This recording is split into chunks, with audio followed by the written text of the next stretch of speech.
Hi, and welcome to Organizational Leadership 3050, Learning Modules 4 and 5. At this point, you're almost done with all the learning modules in the course.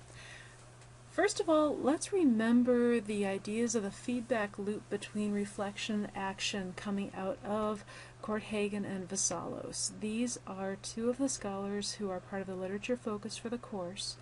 And remember that their emphasis is on the idea of how you can use reflective learning to do self-transformation. In other words, as you look back on your learning experiences and you see the kinds of social influences, environmental influences, the different people who you've met and how they've influenced the way that you learn and the way that you react to different situations, you can take a step back from it and then think about how you can handle situations in ways that are more positive. So if we're taking a look at the essential parts of specific events that we've gone through, specific moments of learning that we've ended up having, we can diagram it in certain ways. This is what's known as the feedback loop from KEGAN and Vassallos. And if you look at it, Part 1, action, different ways in which you've actually interacted with the world, and then looking back on the action, that's the natural first process of reflection. So those first 1 and 2 moments really corresponded with the Organizational Leadership 3050 course.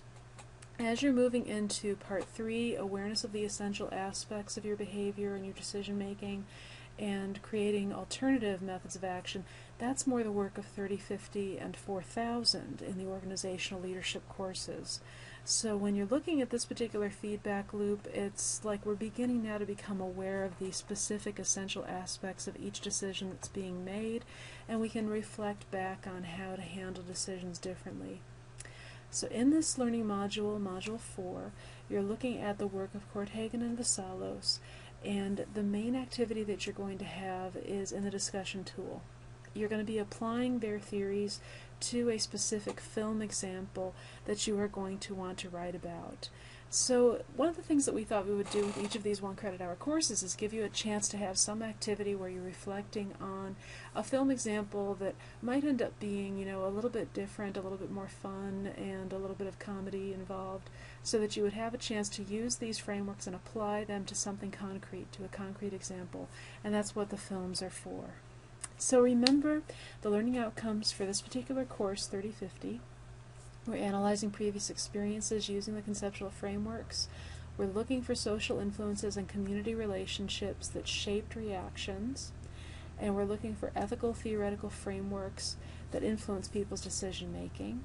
We're going to evaluate self-awareness. So when you're watching the films and writing your discussion postings about the films, think about the character's self-awareness. Are they developing self-awareness over the course of the film? And then you're going to be able to use it to critique your own value system in light of, in comparison to, other value systems. Here's another diagram coming out of KEGAN and Vassallos. This is referred to in the literature as the onion model. And part of the idea here is that the diagram is reflecting how complex each individual person can be. The idea that there's many different layers to an onion, there's many different ways in which individuals are making decisions and being influenced as they make decisions. So when you're looking at this particular diagram, one of the things that you can do is look at it in terms of going inside and outside. So when someone has a particular mission right in the middle of the diagram, that's a kind of a response to the question, well, why are you here? What is it that you are feeling committed to? In your case, you are working on a university degree. You're looking at organizational leadership. You are planning your courses in terms of how they relate to that degree. So you've got kind of a purpose that you're working on. Within that, you have the idea of your identity and how that relates to the mission that you are trying to fulfill. So there's a particular identity that you have, which is going to be your description of yourself, how you see yourself, and then that's going to affect how you approach your mission, how you approach what you want to do. Surrounding your identity are your beliefs. There are going to be certain belief systems that will influence your decision making. And then outside your beliefs, you'll have certain competencies, things that you are good at. What can you do is the question that goes with competencies. And outside of that, you'll see your behaviors. What do you actually do? Do you behave in such a way that you're able to use your competencies to pursue your mission, to pursue your goals? Or do you have some behaviors that you may want to work on, that you may want to change? Outside of those behaviors is the environment. These are things that you have to cope with. And the environment can be good things, it can be bad things. It can be an environment that involves other responsibilities, other distractions, other people who need you to do things. Or it can involve positive influences. It can involve people who you see as really good examples that you would like to follow. All of that is a part of how you could use this diagram to do self-analysis and to do reflection on your prior learning.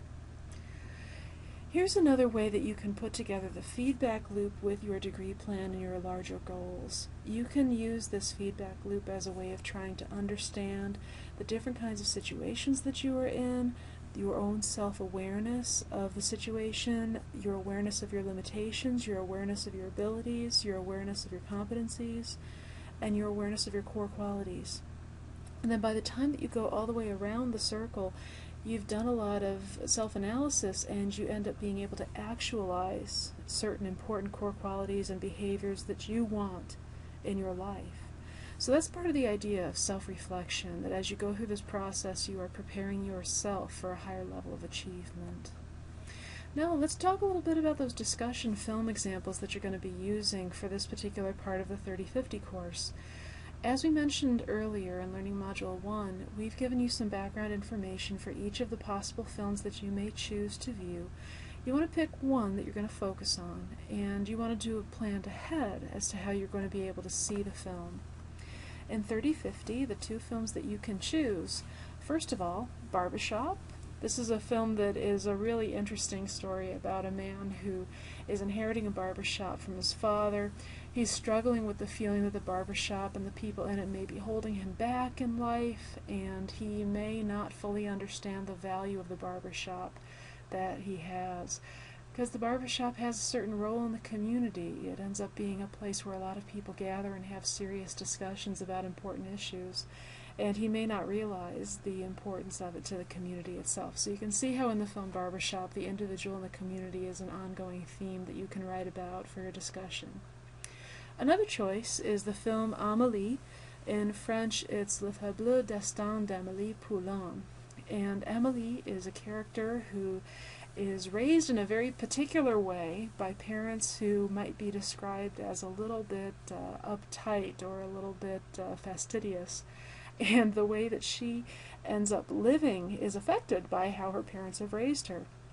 Part of the main idea of the film is that she ends up having this key pivotal moment where she decides to change. She decides to start helping other people and being somebody who is kind to other people. The way that she interacts with the world has a dramatic shift, and that then influences her own dreams coming true.